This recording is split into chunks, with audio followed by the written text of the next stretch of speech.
ఓం సాయిరామ్ శ్రీమాత్రే నమః. అమ్మ బిడ్డలందరికీ నమస్కారం ఫ్రెండ్స్. అమ్మవారి దయ వలన ప్రతి ఒక్కరూ కూడా ఎక్కడున్నా కూడా సంతోషంగా సుఖంగా ఎప్పుడు కూడా అష్టైశ్వర్య ఆరోగ్య అభివృద్ధితో ఉండాలని చెప్పి అమ్మవారి తరపున నేను కూడా మనస్ఫూర్తిగా కోరుకుంటున్నాను ఫ్రెండ్స్. ఈరోజు వీడియోలో అమ్మ సన్నిధి ద్వారా మనకు వచ్చినటువంటి సందేశం ఏంటి అంటే కనుక, కన్నీరు తుడుచుకో అమ్మా, నీ బాధను నేను గమనిస్తూనే ఉన్నాను. ఈ దుర్గమ్మపై నమ్మకం ఉంటే ఈ సందేశంలో ఉన్నటువంటి పరమార్థాన్ని తప్పకుండా విని తెలుసుకుని అమ్మవారు మనకు ఈరోజు ఒక చక్కటి సందేశం ద్వారా మన ముందుకైతే వచ్చారు ఫ్రెండ్స్. ఈ సందేశాన్ని ఎందుకు అందించాలి అని అనుకుంటున్నారు, ఏం చెప్పాలనుకుంటున్నారు, అమ్మవారి మాటలను తెలుసుకుందాం. వీడియో మొదలుపెట్టే ముందు ప్రతి ఒక్కరికి ఒక చిన్న రిక్వెస్ట్ అండి. ఈ సందేశం కనుక మీ అందరికీ మనస్ఫూర్తిగా నచ్చినట్లయితే తప్పకుండా చూసి వెళ్ళే వాళ్ళందరూ మన వీడియోకి అయితే చిన్న లైక్ అయితే ఇవ్వండి. ఇంకా కొత్తగా మన ఛానల్ ఎవరైతే చూస్తూ ఉన్నారో కనుక తప్పకుండా ఛానల్ని సబ్స్క్రైబ్ చేసుకుని వీడియో నచ్చినట్లయితే లైక్ చేయండి. ప్రతి ఒక్కరూ కూడా కామెంట్లో శ్రీమాత్రే నమః అని కామెంట్ చేయటం మాత్రం మర్చిపోవచ్చు ఫ్రెండ్స్. మీకు ఎటువంటి కష్టాలు ఉన్నా కూడా నాకు కామెంట్లో అయితే రాయండి. అమ్మవారి సందేశాన్ని వినే ముందు ఖచ్చితంగా మీ అందరికీ కూడా అమ్మవారు మీకు చక్కని పరిష్కార మార్గం చూపాలని నేను కూడా అమ్మవారిని కోరుకుంటూ ఉన్నాను. మీరు కామెంట్ సెక్షన్లో షేర్ చేయడం వల్ల నేను అమ్మవారి గుడికి వెళ్ళినప్పుడు మీ సమస్యలన్నింటినీ కూడా అమ్మవారి ముందు నమ్మకంతో పెట్టడం అయితే జరుగుతుందండి. చిన్న చిన్న సమస్యలు ఎవరికైనా ఉంటూ ఉంటాయి, కానీ మనిషికి సమస్యలు అనేటివి ఉంటాయి కదా, తీర్చలేనివి, కష్టంగా ఉన్నవి. ఖచ్చితంగా అమ్మవారు మనకు పర్సనల్ సమస్య అయినా సరే ఈ సందేశాల ద్వారా ఖచ్చితంగా పరిష్కార మార్గం దొరుకుతుంది అని చెప్పి నేను 100కి 1000% నేను నమ్మకంతో చెప్పగలను ఫ్రెండ్స్. మీ సమస్యలన్నీ కనుక చెప్పుకుంటే చాలండి. సమస్యలు ఎన్ని ఉన్నా సరే, అంటే ఎటువంటి సమస్యలు అయినా సరే, మనోవేదన కానీ ఏదైనా కానీ మీకున్న సమస్యను అమ్మవారు చిటికలో పరిష్కరించి మీకంటూ ఒక చిన్న చక్కని వెలుగు లాంటిది మీకు చూపిస్తారు. చాలా నమ్మకంగా మీకు అమ్మవారి సందేశాల ద్వారా కలుగుతుంది. ఇక అమ్మవారి సందేశాన్ని విందామా మరి? ఒక ఆనందమైన జీవితానికి నువ్వు తప్పకుండా మారబోతున్నావమ్మా. ఇక నువ్వు కన్నీరు తుడుచుకోవాలి. తప్పకుండా ఈ దుర్గమ్మ మాటను శ్రద్ధగా విను, దుఃఖించకు. ఈరోజు ఈ దుర్గమ్మ సందేశం వింటే తప్పకుండా నీ మనసులో నువ్వే ధన్యవాదాలు చెప్తావు. అవునమ్మా, నువ్వు ఇప్పటి వరకు నా మీద పూర్తి విశ్వాసాన్ని నమ్మకంతోనే ఉన్నావు కదా, మరి అందుకే ఈ సందేశంతో నీ జీవితాన్ని మార్చేటటువంటి ఒక వార్త చెప్పబోతున్నాము. నువ్వు ఎంత గొప్పగా బ్రతుకుతున్నావో నేను చెప్పబోతూ ఉన్నాను. ఇన్ని రోజులు కూడా నా బిడ్డలందరూ పడిన కష్టాలన్నీ కూడా ఈ రోజుతో ముగిసిపోతూ ఉన్నాయి. ఇన్ని రోజులు నా మీద నమ్మకంతో ఉన్న నా తల్లికి నేను ఇచ్చేటటువంటి ఒక గొప్ప వరం ఏమిటో తెలుసా? ఇప్పటి వరకు నువ్వు కష్టాలు సమస్యలు చూస్తూ వచ్చావు. ఎన్నో రోజులు కళ్ళు మూసుకొని నీ కష్టాలు ఎప్పుడు కూడా నాతో చెప్పుకుంటూ ఎప్పుడు కూడా తీరుతాయో అని మొరపెట్టుకుంటూ ఉన్నావు. కానీ ఇంతవరకు అంటే నీ కన్నీళ్ళన్నీ నేను చూస్తూనే ఉన్నాను, కానీ ఏమీ చేయలేని పరిస్థితి. ఎందుకో తెలుసా? అవి నీ కర్మఫలాలు, పాపాల వలన చేసినటువంటి కర్మఫలాలు. అవి అనుభవించక తప్పదు మరి. కానీ వాటి నుంచి బయటకు తీసుకుని రావడానికి నేను ఎన్ని రోజుల నుంచి ప్రయత్నిస్తూ ఉన్నాను నీకు తెలుసా? ఈ రోజుకు ఆ సమయం అనేది వచ్చింది. ఆ విషయం నీతో చెప్పడానికి పరుగున నీ వద్దకు వచ్చాను బిడ్డ. ఎప్పుడూ కూడా సంతోషంగా నేను చెప్పినటువంటి మాటలన్నీ చక్కగా ఆలకించు.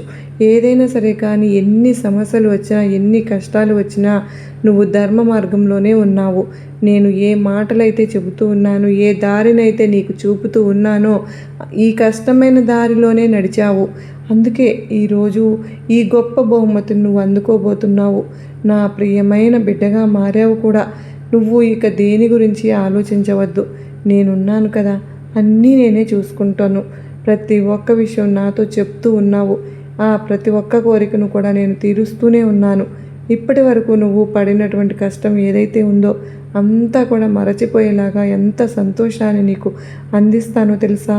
దుర్గమ్మ, ఇలాంటి జీవితం నా కోసం రాసి ఉంచావా అని నువ్వే ఆశ్చర్యపోతావు. అవునమ్మా, నిన్ను నేను చాలా కష్టపెట్టాను. చాలా సమస్యలు నేను నీకు సృష్టించాను. అంతా నీ మంచి కోసమే. వాటిలో కొన్ని నీ కర్మల నుంచి నిన్ను బయటపడేస్తే మరికొన్ని ఎందుకు పెట్టానో తెలుసా? మరికొన్ని పరీక్షలు ఎందుకో తెలుసా? నీ చుట్టూ ఉన్న వాళ్ళ మనసు నువ్వు తెలుసుకోవాలని మాత్రమే పెట్టాను బిడ్డ. వారు నిన్ను చాలా సులభంగా మోసం చేయగలిగి నేర్పరితనం ఉన్నవాళ్ళమ్మా. అందుకే నిన్ను కొంచెం కష్టపెట్టైనా సరే వారి నిజస్వరూపం నీకు తెలియచెప్పాలని అనుకున్నాను.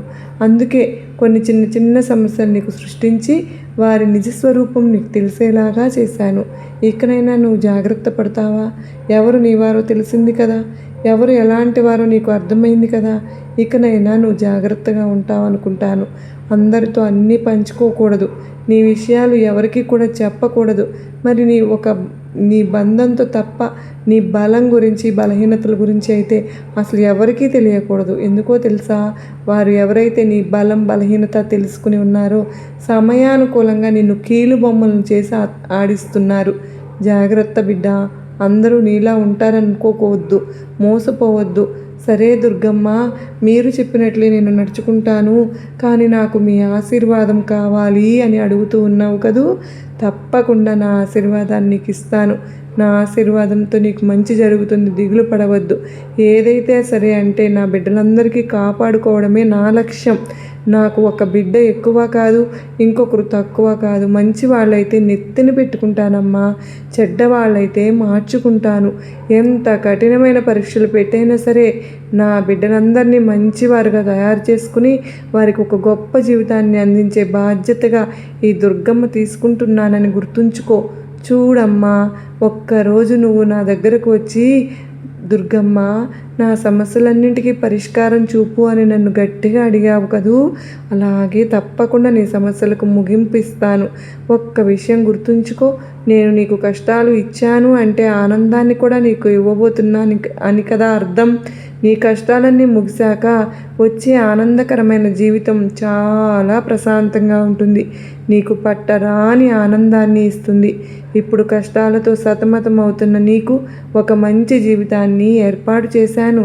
నువ్వు ఎప్పుడు ఏం చేయాలో నేను తప్పకుండా చెప్తాను. నువ్వు ఎలా నడవాలో, ఎలాంటి దారిలో వెళ్ళాలి అనేది కూడా నేనే నిర్ణయిస్తాను. దిగులు పడవద్దు, నీ జీవితాన్ని పూర్తిగా నేను మార్చేస్తాను. నా దుర్గమ్మ నాకు తోడుంది అని గట్టిగా నువ్వు తప్పకుండా విశ్వసిస్తే చాలు. నమ్ము, ఆ విశ్వాసమే నిన్ను ముందుకు నడిపిస్తుంది. తప్పకుండా నేను నిన్ను రక్షించేలా చేస్తాను. అన్నింటికీ మూలం నమ్మకమే అని గుర్తుంచుకో. అన్నిటినీ అందరినీ ఎదిరించి వాదనకు దిగే నువ్వు ఇప్పుడు నీ దుర్గమ్మ చెప్పానని సర్దుకుపోతూ ఉన్నావు. నాకు చాలా అంటే చాలా సంతోషంగా ఉంది. అంత మంచి మార్పు నీలో చూశాక నాకు ఎంత ఆనందంగా ఉంది అంటే మాటలతో నేను చెప్పలేను. అందుకు ప్రతిఫలమే నీకు నేను ప్రసాదిస్తున్న అందమైన జీవితం. అందుకో, నేను నీ కోసం ఒక బహుమతిని తప్పకుండా సిద్ధం చేసి ఉంచాను. నా సందేశాలు వింటూ నువ్వు ధర్మ మార్గంలో నడుచుకుంటున్నందుకే ఆ బహుమతిని నేను నీకు ఇవ్వబోతూ ఉన్నాను. నీ దుర్గమ్మ ఆశీర్వాదంతో నువ్వు ఊహించని విధంగా నీ జీవితాన్ని మార్చి నీకు పట్టరాని ఆనందాన్ని కలిగిస్తాను. దానిని అందుకుంటానికి సిద్ధంగా ఉండు. నా నీడ ఉన్న ప్రతి చోట కూడా నా బిడ్డలందరూ భద్రంగా ఉంటారని గుర్తుపెట్టుకుంటే చాలు. స్వయంగా నేనే నీ ఎంట అడుగు పెట్టబోతున్నానని ఇక నీకు ఎలాంటి నమ్మకం, దిగులు అన్నీ కూడా అపనమ్మకాన్ని పెట్టుకోవద్దు. దిగులు పడాల్సిన పనే లేదు. నువ్వు నన్ను అడిగినవన్నీ ప్రతిదీ నీకు ఇస్తాను. నువ్వు కోరింది, నువ్వు కోరిన కోరికలు నీ జీవితాన్ని నీకు తప్పకుండా అడ్డంకులు ఉన్నా కూడా నీ జీవితాన్ని మార్చి సంతోషాన్ని నింపుతాను. ఇక నీ దిగులంతా విడిచిపెట్టు, నేను నీతోనే ఉన్నానుగా. ఈ విషయాన్ని నువ్వు దృఢంగా విశ్వసించు, నమ్ము. తప్పకుండా నీకు అంతా శుభమే జరుగుతుంది. నేను ఎప్పుడు నిన్నే చూస్తూ ఉంటున్నాను, ఆ విషయం గుర్తుంచుకో. ఇక ధైర్యంగా ప్రశాంతంగా ఉండు. నీ దుర్గమ్మ నీకు ఉండగా నీకెందుకు భయం చెప్పు? ప్రశాంతంగా ఉండు. ఆ ప్రశాంతతను నేను నీకు జీవితాంతం ప్రసాదిస్తాను. ఎప్పుడూ కూడా మన దుర్గమ్మ తల్లి మనకు చెప్తూ ఉన్నారు, ఇన్ని రోజులు ఎవరైతే అష్టకష్టాలు పడుతూ ఉన్నారో, సమస్యలను అనుభవిస్తూ ఉన్నారో వాళ్ళందరికీ ఒక గొప్ప జీవితాన్ని దుర్గమ్మ తల్లి అయితే ప్రసాదిస్తున్నారు. అది అమ్మవారి దయతో ఇవ్వడం లేదు. అమ్మవారు పెట్టిన కష్టాలకు మీరు తట్టుకుని నిలబడి ధర్మ మార్గంలో నడిచినందుకు ఇస్తూ ఉన్నారు. అమ్మవారే స్వయంగా చెప్తూ ఉన్నారు, మిమ్మల్ని అష్టకష్టాలకు నేను గురి చేశాను, మీకు అంతులేని సమస్యలు నేనే సృష్టించాను, అవన్నీ కూడా మిమ్మల్ని మీ పాపకర్మల నుంచి బయటపడవేయడానికే. అయితే మరికొన్ని బాధలు కానీ ఇచ్చాననుకో, మీ చుట్టుపక్కల వాళ్ళ స్వభావాన్ని గుర్తించడానికే ఇచ్చాను అని అమ్మవారు అంటూ ఉన్నారు. అవన్నీ తట్టుకుని కూడా ఒకరోజు కూడా నువ్వు ధైర్యంగా మాత్రం నడవలేదు కదా, కనుక నీకు ఒక అందమైన జీవితాన్ని బహుమతిగా ఇస్తున్నాను. అది ఎలా ఇస్తున్నానో తెలుసా? నా నీడ పడిన చోటే అంతా శుభం జరుగుతుంది. అలాంటిది నేనే స్వయంగా నీ ఇంట అడుగుపెట్టి నీ జీవితాన్ని మార్చబోతున్నానని, తప్పకుండా నీకు మరలా అదృష్టం అనేది వస్తుందని, ఇప్పటి వరకు నువ్వు ఏ బిడ్డ అయితే అంటే ధర్మ మార్గాన్ని తప్పలేదో, ఎంత కష్టం వచ్చినా సరే నా దుర్గమ్మ నాకు ఉంది అని గట్టిగా దృఢంగా నమ్మారో, విశ్వసించారో ఆ బిడ్డలందరికీ ఇప్పటి వరకు వారు పడ్డ కష్టానికి ఒక గొప్ప బహుమతిని అని మనం చెప్పుకోవచ్చు. అంత ఈజీ కాదండి. మనకు ఎన్ని కష్టాలు వచ్చినా సరే ఏదో ఒక రోజు పోనీలే ఆ పని చేద్దాము అని నడవడానికి, చిన్న తప్పే కదా అని ఏదో ఒక రోజు ప్రతి ఒక్కరం కూడా పొరపాటు చేస్తూ ఉంటాం. అది పెద్ద తప్పు కావచ్చు, కానీ ఎవరైతే చిన్న పొరపాటు కూడా చేయకుండా తెలిసి తెలియక చేసిన వారు కాదు, తెలిసి ఎవరైతే తప్పు చేయకుండా అమ్మవారి మీద విశ్వాసంతో ఆ తల్లి చూపించిన మార్గాన్ని అంటిపెట్టుకుని ఉంటారో, మరి నడుస్తూ ఉన్నారో, వాళ్ళందరికీ కూడా తప్పకుండా అమ్మవారే స్వయంగా వచ్చి వారి జీవితాన్ని మారుస్తానని అంటూ ఉన్నారు. అంటే ప్రతి ఒక్కరి జీవితంలో కష్టాలు, కన్నీళ్ళు అన్నీ ఉంటాయి. ఆ కన్నీళ్ళను తప్పకుండా నేనే తుడుస్తానని చెప్తూ ఉన్నారు. అమ్మవారిని ప్రతి ఒక్కరూ మన ఇంటికి ఆహ్వానించడానికి సిద్ధంగా ఉందామా? మరి తప్పకుండా ఏదో ఒక సమయంలో మనకు తారసపడతారు, ఏదో ఒక సమయంలో మన ఇంటి తలుపు తడతారు. సంతోషంగా జీవితాన్ని గడపడానికి మనం సిద్ధంగా ఉందాం. నీకు ఒక శుభవార్తను చెప్తాను. ఆ శుభవార్తతో నీ మనసంతా ప్రశాంతంగా ఉంటుంది. ఎంతో చిందులు కూడా వేస్తావు. నేను నిన్ను అనుగ్రహించబోతున్నాను. నిజంగా నీకు ఇప్పటివరకు నీ జీవితంలో ప్రతి కష్టం వెనుక, అలాగే ప్రతి సమస్య వెనుక ఎన్నో అంటే ఎన్నో బాధలు, ఎన్నో కన్నీళ్లు, నువ్వు ఎంత బాధపడ్డావో, నిన్ను బాధ పెట్టిన వారు ఎంతమంది ఉన్నా కూడా మరెవరిని పట్టించుకోకుండా కేవలం నీ జీవితాన్ని నువ్వు ఏ విధంగా గడుపుకుంటూ వచ్చావో అవన్నీ కూడా నాకు తెలుసు. అయితే ఇప్పటి వరకు కూడా నేను జీవితంలో ఒక్కరోజు కూడా నేను కనీసం ఆనందంగా గడిపిందే లేదు, అంటే సంతోషంగా గడిపిందే లేదు అని చెప్తూ ఉన్నావు. అనుభవంతో చెప్తున్నానమ్మా. ఏదైనా సరే కానీ అంటే ప్రశాంతంగా అయితే నాకు ఎప్పుడూ లేదు దుర్గమ్మ. నిజంగా ఎప్పుడూ కూడా నాకు జీవితంలో ప్రశాంతంగా అలా కాసేపు అయినా కూడా నా వారితో నిజంగా ఎప్పుడూ కూడా గడిపినటువంటి క్షణాలు నాకు చాలా తక్కువ. మరి గొప్పగా బ్రతకాలని నాకు ఎప్పుడూ కూడా ఆశ లేదు. ఆ విషయం నీకు కూడా తెలుసు. ఊపిరి ఆగిపోయే వరకు నేను నా బిడ్డలు ఆ దేవుని దగ్గర తప్ప ఇంకెవ్వరిని కూడా చేయి చాచేటటువంటి పరిస్థితి రాకుండా కష్టపడుతూ ఎప్పుడు కూడా నా జీవితాంతం కష్టపడుతూనే ఉంటాను. నేను ఎంత ఆనందంగా ఉంటానో మీకు కూడా తెలుసు. నా కష్టానికి ప్రతిఫలం మాత్రం ఇవ్వమనే అడుగుతున్నాను.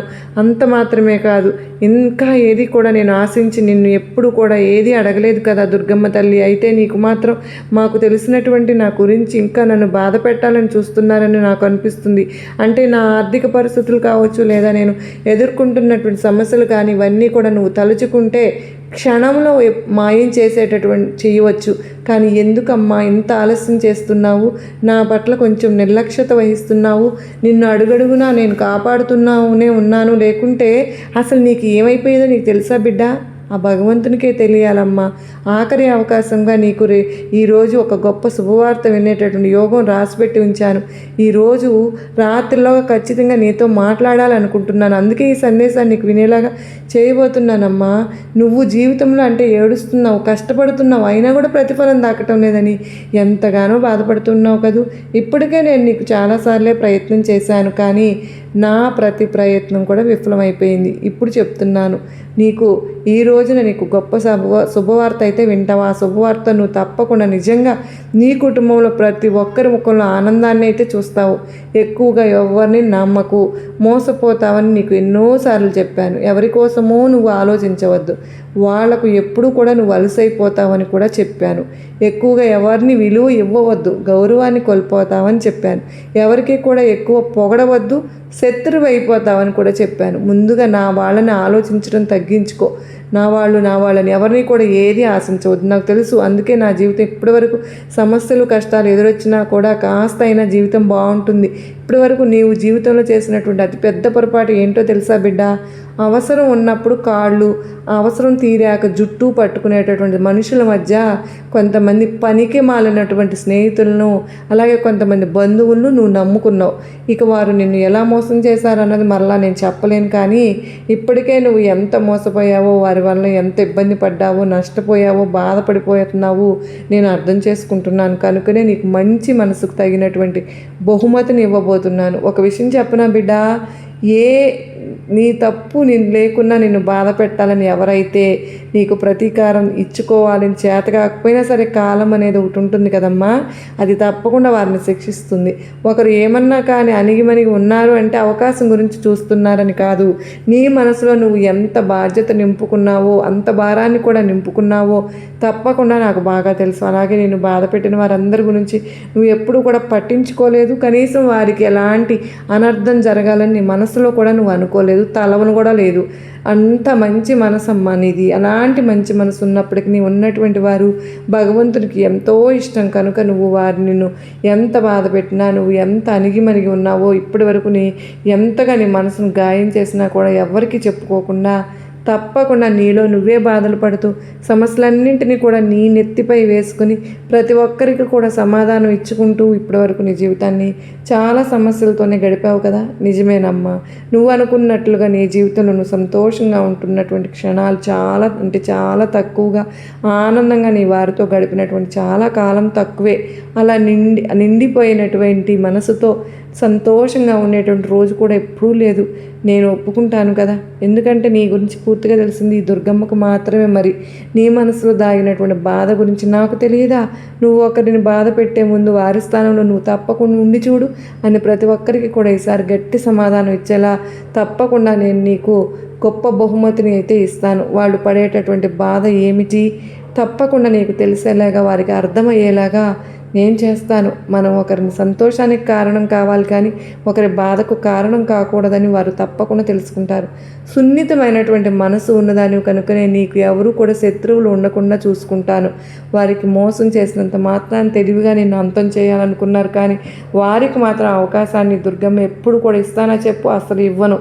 మనం బాధపడితే ఓదార్చేవారు కొందరు ఉంటారు, మనం ఎప్పుడు బాధపడుతూ అని ఎదురు చూస్తూ ఉంటారు, ఎక్కువగా ఉంటారు.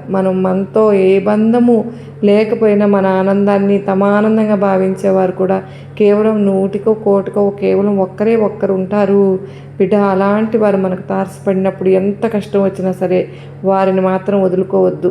మరి అలాంటి వారితో ఈ దుర్గమ్మ కూడా నీకు ఎప్పుడు తోడుగా ఉంటాను. నీది కాని రోజులు అన్నీ కూడా నువ్వు మౌనంగా ఓర్పుగా ఉండు, ఓపికగా ఉన్నావు, ఎదురు చూసావు. నీ ఏదైనటువంటి రోజు తప్పకుండా వినయంగా ఉన్నావు కదూ, అప్పుడే నువ్వు జీవించి ఉన్నంతకాలం నీ విలువ ఇంకా బాగా పెరిగిపోతూ ఉంటుంది. ప్రతి క్షణం ఎలాంటి పరిస్థితులు మార్పుతూ వచ్చినా కూడా నువ్వు మాత్రం వినయంగానే ఉండు. అయితే నువ్వు ఎప్పుడైతే పరిస్థితులను అలాగే నువ్వు కనుక నీకు వచ్చినటువంటి సమస్యను నీ వీటన్నింటినీ కూడా ముందే అంచనా వేస్తూ ఉన్నావు, అప్పుడే జీవితంలో విజయాన్ని సాధిస్తావు. విలువ కోసం విలువలేనటువంటి చోట అసలు ఎప్పుడు కూడా ప్రయత్నించకూడదు. నీకు ఉన్నటువంటి విలువ ఏమిటో, నీ మంచితనం ఏమిటో కేవలం ఈ దుర్గమ్మకు మాత్రమే తెలుసని చెప్పాను కదా. గౌరవము అనేది గుణాన్ని చూసి ఇస్తారు, ధనాన్ని చూసి కాదమ్మా. కనుక నీ గుణం ఎంత మంచిదో నీ చుట్టూ ఉన్న వారికి చాలా బాగా తెలుసు. రేపటి రోజున నీకు తప్పకుండా ఉన్నటువంటి ఆర్థిక పరిస్థితులన్నీ కూడా చక్కబోతున్నాయి కాబట్టి, నీకు ఉన్నటువంటి అప్పుల బాధలన్నీ కూడా తీరిపోతున్నాయి. కనుక పేదరికంలో ఉన్నప్పుడు నువ్వు నిజాయితీగా ఉన్నావు, ఇప్పుడు కూడా నీకు సంపద కలగబోతుంది. సంపద కలిగినప్పుడు కూడా సామాన్యంగా ఉంటావని నేను అనుకుంటున్నాను. అధికారంతో ఉన్నప్పుడు వినయంగా ఉంటావని అనుకుంటున్నాను. అలాగే నీకు ఎంత కోపం వచ్చినా కూడా మౌనంగానే ఉంటావు అని కూడా నేను అనుకుంటున్నాను. బిడ్డ, నువ్వు తప్పకుండా సంతోషంగా ఉంటావని కూడా నీకు మాట ఇచ్చి మరీ చెప్తున్నాను. ఎవరిని ఎప్పుడు కూడా నమ్మవద్దు. గుడ్డిగా నమ్మి ఇంతవరకు మోసపోయింది చాలు. అలాగే జీవితంలో ఓడిపోవడం, మోసపోవడం, చెడిపోవడం ఇవన్నీ కూడా ఏమీ ఉండవు. కేవలం మనకు జీవితంలో మంచి గుణపాఠం మాత్రమే నేర్పిస్తాయి. భగవంతుడు మనకు నేర్పించినందుకే వాటన్నింటినీ కూడా మనకు తారసపడేలాగా చేశాడు. కొంతమంది నిన్ను ఎంత బాధ పెట్టినా కూడా, ఎంతగా అణిచివేయాలన్నా కూడా నువ్వు ఎంత మౌనంగా ఉన్నావో వాళ్ళకి సమాధానం ఇవ్వలేక కాదు అని, అలాంటి వారందరికీ కూడా వారితో వాదించడం నీకు ఇష్టం లేదు కనుకనే మౌనంగా ఉన్నావని నాకు తెలుసు. బిడ్డ, బాధలు గొప్పగా బంధాలు గొప్పవా అని అడిగితే నిజంగా చెప్పాలంటే బాధలే గొప్పవని చెప్పాలి. ఎందుకో తెలుసా? అవి అవసరాలను వాడుకుని వదిలేసేటటువంటి బంధాల కన్నా కూడా అనుక్షణం తోడుండేటటువంటి బాధలే చాలా గొప్పవి. ఇప్పటికే నీకు అన్ని బాధలను అనుభవించావు కనుక ఇక జీవితంలో నీకు ఎలాంటి బాధలు ఉండవు. నువ్వు అడిగిన విధంగానే ప్రశాంతమైనటువంటి ఆనందకరమైనటువంటి జీవితాన్ని నీకు నేను తప్పకుండా పరిచయం చేస్తున్నాను. రేపటి రోజున నువ్వు వినబోయేటటువంటి శుభవార్తతో చిందులు వేసేలాగా నా ఆలయానికి నువ్వు వచ్చి నన్ను సందర్శించేలాగా గొప్ప బహుమతిని తీసుకెళ్ళబోతున్నావు. తప్పకుండా నువ్వు స్వీకరించి సంతోషంగా ఉండు. నీకు నా ఆశీర్వాదములు ఇస్తున్నాను బిడ్డ అని చెప్పి మన దుర్గమ్మ తల్లి మనకు అత్యద్భుతమైన సందేశం మనకి ఇచ్చారు కదా ఫ్రెండ్స్. దీనిలో ఎంతో ఆంతర్యం ఉంది కదా.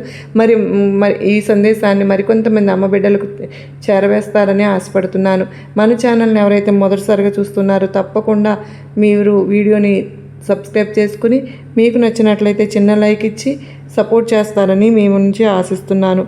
మరో చక్కని అమ్మవారి సందేశంతో కలుసుకునేంతవరకు అమ్మవారు మనందరికీ కూడా అష్టైశ్వర్యాలు ఆయురారోగ్యాలు కల్పించాలని మనస్ఫూర్తిగా అమ్మవారిని మరొక్కసారి వేడుకుంటూ అందరూ బాగుండాలి, అందరిలో నేను ఉండాలి అని మనస్ఫూర్తిగా వేడుకుంటూ సర్వే జనా సుఖినో భవంతు, లోకా సమస్త సుఖినో భవంతు.